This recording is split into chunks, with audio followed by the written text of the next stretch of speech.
January 27th. Southern Russia. 10:42 a.m. A single drone crosses into Russian airspace, carrying no bombs, no missiles, no heavy payload. Its target isn't a fuel depot or ammunition warehouse. It's hunting something far more valuable: Russia's ability to see. 640 kilometers ahead sits an IL-38N maritime reconnaissance aircraft. Not a fighter jet, not a bomber. A flying sensor platform that controls everything Russia knows about the Black Sea. This single aircraft tracks 46 contacts simultaneously, sees 300 kilometers beyond the coastline, and on one patrol can expose Ukrainian assets worth over $4 billion. If it flies today, Ukraine's operational blind zone disappears. Naval routes get exposed, long-range drones get detected earlier. Low-altitude corridors vanish completely. Satellite images from that morning show fuel trucks positioned beside the aircraft, engine covers removed, maintenance crews running final checks. Flight time, 90 minutes away. The clock is ticking. Once that plane is airborne, it becomes untouchable. Interceptor aircraft on alert, layered air defenses protecting the base. Any strike after takeoff gets detected within minutes and shut down shortly after. This isn't about destroying metal. It's about killing a system. The aircraft's sensors must die before they go active. The margin for error? 0. Like, subscribe, and stay with us for the complete breakdown. 10:42 a.m. The Hunter launches. The weapon chosen is a Ludi jet-powered UAV. Cost $430,000. Assembly time, 200 hours per unit. Range, 610 kilometers at 205 km/h. Production capacity, severely limited. Here's what makes Ludi different. It flies completely autonomous. No joystick, no satellite link, no video feed. After launch, it's on its own. Why? Electronic warfare along the southern front has become so dense that remote control signals collapse in under 10 seconds. Any drone requiring constant communication dies almost immediately. Ludi removes that weakness entirely. The mission is programmed into its flight computer before takeoff. After that, physics and mathematics take over. The flight profile, 30 to 60 meters altitude cruising at 205 km/h for over 600 kilometers. Fuel reserves allow exactly 6 minutes of deviation. One navigation error ends everything. There's no backup drone waiting. Each unit is too expensive, too scarce, too time-intensive to produce. This is the only shot. The warhead is purpose-built, a focused fragmentation charge designed to shred hardened avionics in under 4 milliseconds. Not a demonstration, not a warning. A single-use kill mechanism with one acceptable outcome. If Ludi fails, the IL-38N flies. If the IL-38N flies, Ukraine loses its blind zone. The mission is already in motion. 10:48 a.m. Disappearing act Russian air defense in the south looks impenetrable on paper. Over 1,200 radar systems deployed from the coastline inland. Coverage appears total. In reality, there's a fundamental flaw: geometry. Radar energy travels in straight lines. The Earth is curved. Most coastal radar antennas sit 18 to 25 meters above ground. From that height, the radar horizon extends roughly 40 kilometers. Anything flying below 50 meters beyond that distance? Invisible. Not reduced detection, not low probability. Completely invisible. At 10:48 a.m., Ludi crosses the coastline and drops to 35-45 meters. 6 minutes later, it vanishes from every Russian radar screen. Systems capable of tracking fighter jets at 300 kilometers suddenly can't see a drone 60 kilometers away. Increasing power does nothing. The radar beam passes overhead, never touching the target below. Russian operators keep scanning. Their screens fill with terrain clutter, sea returns, atmospheric noise. The drone is already 70 kilometers inside protected airspace, moving at 205 km/h, completely undetected. This isn't stealth technology. The aircraft isn't hidden. It's simply below the line of sight. The planet itself is blocking Russian sensors. For over an hour, Russian air defense loses the air picture entirely, not because their equipment failed, because geometry doesn't negotiate. 10:58 a.m. The sound layer activates. Russian command centers confirm complete radar loss, multiple systems still transmitting, antennas active, screens showing normal returns. But the track is gone. They don't wait to see what happens next. Across the southern region, a secondary network activates. Over 200 acoustic listening stations, positioned every 3 to 5 kilometers. These sensors emit nothing. They just listen. Each station combines directional microphones with onboard processors trained to classify engine signatures. Propellers, helicopters, piston engines, all produce predictable acoustic patterns. Jet engines are different. Ludi's turbojet generates frequency peaks between 4 to 8 kHz paired with a low-frequency combustion band below 500 Hz. In cold air, sound transmission efficiency increases, extending detection range by nearly 30%. Within minutes, one station picks up an abnormal signal well above background levels. Additional sensors confirm matching bearings. The network fuses the data. The track reappears, not on radar, on sound. Position accuracy tightens to within 40 meters, updating every few seconds. For the first time since crossing the coast, the drone can be followed again, but only followed. The acoustic system calculates heading and speed. It warns defensive units. It cannot engage. Russia has regained awareness, not control, and the next decision has to be made fast. 11:14 a.m. The Tor battery fails. Acoustic tracking data streams to a Tor M2 battery, positioned along the predicted flight path. The feed provides bearing, speed, and position updates every few seconds. Tor M2 is built specifically for low-altitude threats. It can engage cruise missiles, helicopters, and aircraft using radar-guided interceptors. Under normal conditions, it tracks dozens of objects simultaneously. The limitation is elevation angle. The radar requires a minimum angle of approximately 1.3 degrees to separate targets from terrain reflections. Below that, ground clutter saturates the signal processor. Ludi is flying at 30 meters. At 16 kilometers distance, that altitude produces an elevation angle of 0.1 degrees. The radar beam hits terrain before reaching the aircraft. The display shows interference, false returns, nothing valid. Operators increase power and tighten the search sector. The effect is negligible. To detect something at that altitude, Tor M2 needs it within about 1 kilometer. At drone speed, the engagement window lasts less than 20 seconds, and only if the aircraft approaches directly. It doesn't. The UAV crosses laterally, passing north of the battery. Acoustic updates confirm the geometry. Range decreases briefly, then starts increasing again. Radar lock is never achieved. Missiles stay ready. The launcher remains active. Procedures are followed correctly. The system functions exactly as designed. Tor M2 simply cannot engage a target below its usable radar horizon. The drone exits the defended zone untouched. Russia has detection and firepower. What it lacks is a line of sight. That failure forces one last, desperate option. 11:29 a.m. The improvised interceptor.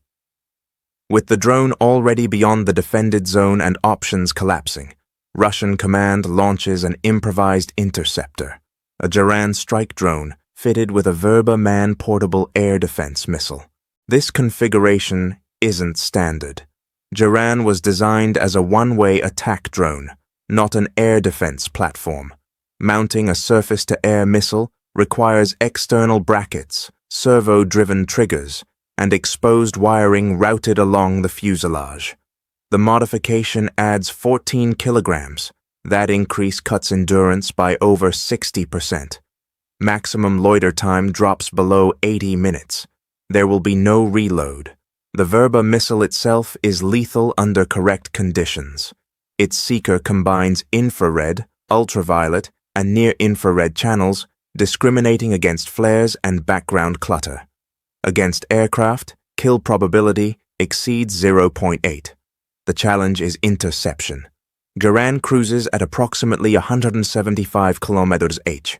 Ludi moves faster by over 30 km/h.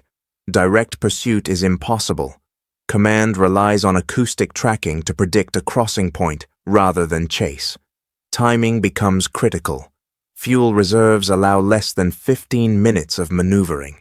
Every correction reduces the remaining margin.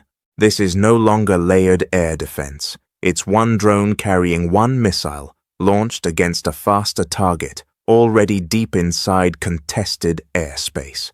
Russia isn't reacting with doctrine. It's reacting with necessity. 11:42 a.m. The intercept window. The intercept begins near the predicted crossing point as acoustic tracking narrows Ludi into a confined corridor. Garan adjusts heading and descends to reduce background interference. Contact occurs briefly when the drone crosses open terrain during a transition. The exposure window lasts less than 3 seconds, but it's enough. The Verba seeker activates. Thermal contrast exceeds background by over 350 degrees.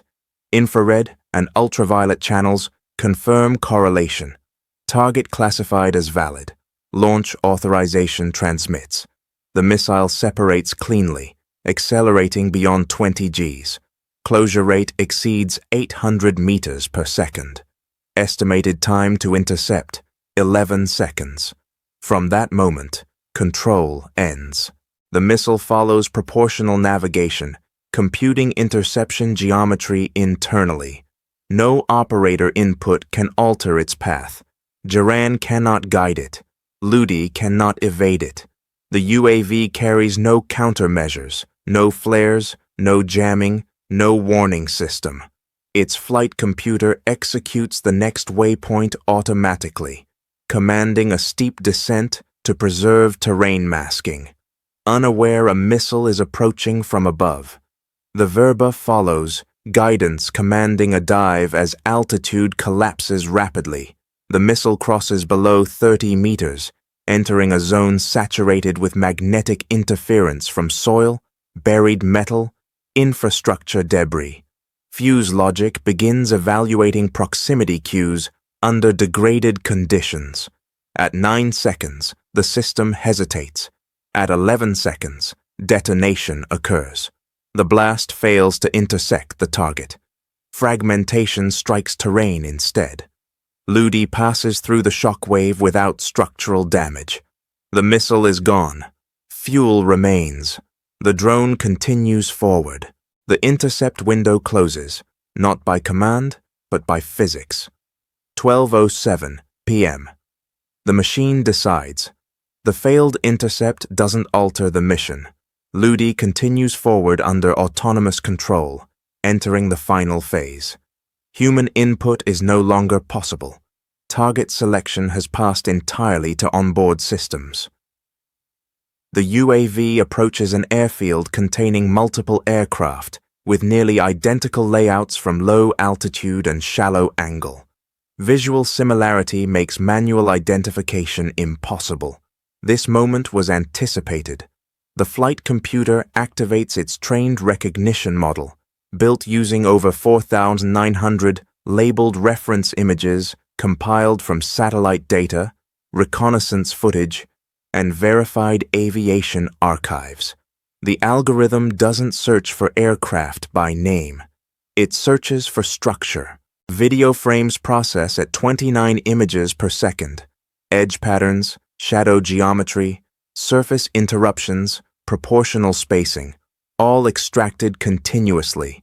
Candidates filtered by engine count, wing placement, fuselage length.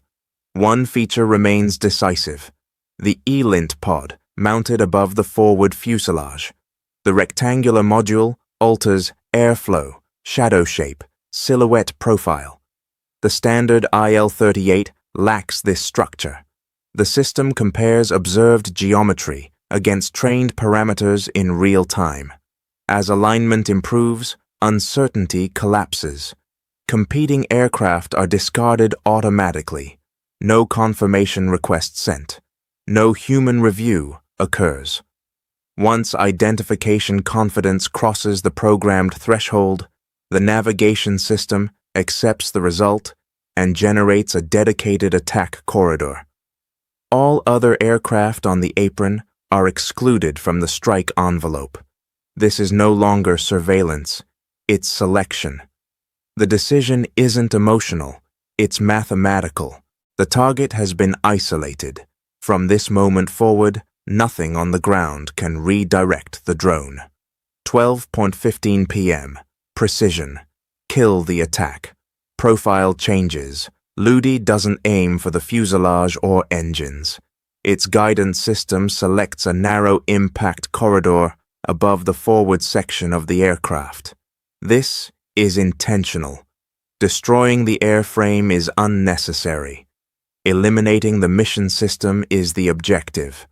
The warhead is configured for airburst detonation, triggered by a radar altimeter, calibrated to activate at approximately 5.6 meters above the surface. At that height, the blast pattern shifts downward rather than outward. Inside the nose section, the charge is surrounded by nearly 900 preformed steel fragments, each designed for controlled dispersion. Upon detonation, fragments accelerate to over 1,600 meters per second, crossing the engagement distance in just over 3 milliseconds. The strike cone measures roughly 4 meters in diameter. That zone covers the E-lint pod and forward mission bay. The aluminum skin offers no resistance. Sensor housings rupture instantly. Antenna arrays shred. Processing racks collapse under fragment density exceeding 40 impacts per square meter. The aircraft doesn't explode. Fuel tanks untouched. Structural integrity largely intact. From the outside, the platform appears survivable. Internally, it's finished. The central mission computer that fused radar, acoustic, and electronic data is destroyed before it can register failure. Data pathways cease. Displays go dark. The aircraft can still fly, it can still land, but it can no longer see, hear, or interpret the battlefield. The platform remains alive. The system does not. In less than 4 milliseconds, Russia loses its southern airborne sensor node, not through destruction, through removal. Hours later, the invisible collapse.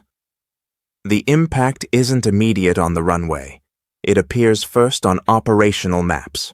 Within hours, Russian command centers report a collapse in airborne situational awareness across the southern sector. Long-range tracking coverage over the Black Sea drops by more than 60%. Data streams once fused into a single operational picture fracture, into isolated fragments. Naval patrol schedules suspended. Drone launch warnings stop arriving on time. Several planned sorties delayed or cancelled due to uncertainty rather than enemy fire. The aircraft itself remains physically present, but its function is gone. Without the IL-38N mission system, radar returns can no longer be correlated with electronic intercepts. Sonar and magnetic data lose context. Targets appear, disappear, reappear without classification. Russian crews revert to ground-based sensors, reducing effective detection range by over 70%. What had been a layered surveillance network becomes a collection of blind zones. Restoring capability isn't a matter of repair. Replacement of the destroyed electronics requires factory-level reconstruction, specialized components, months of calibration.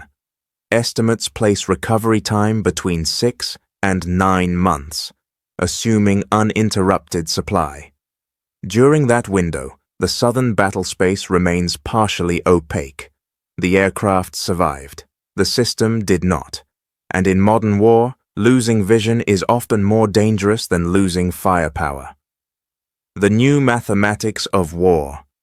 This operation wasn't about destroying an aircraft. It was about removing vision, awareness, and control from the battlefield. No explosions dominated the footage. No dramatic fireball marked the strike. Yet the result reshaped an entire sector of the war. A single autonomous drone cost $430,000, flight time under 3 hours, disabled a system worth hundreds of millions, and forced months of strategic adjustment. The mathematics are brutal. One jet-powered UAV versus Russia's most advanced maritime reconnaissance platform. The UAV wins not through firepower, but through precision, not through destruction, but through surgical removal of capability. This is how modern conflict works now. Quiet, precise, unforgiving. The era of massed formations and overwhelming firepower is giving way to something different. Autonomous systems that think, identify, and strike without human intervention. Drones that navigate 640 kilometers through contested airspace, evade layered defenses, and execute mission-critical strikes with millisecond precision. Russia lost more than an aircraft that day. It lost situational awareness, operational confidence, and months of strategic positioning in the southern theater. All because one drone made it through. Now I want to hear from you. Do you think autonomous strike systems like this represent the future of warfare? Or are we watching something even more fundamental change? Share your thoughts in the comments, and don't forget to like, subscribe, and follow for more in-depth analysis of how technology is reshaping modern conflict.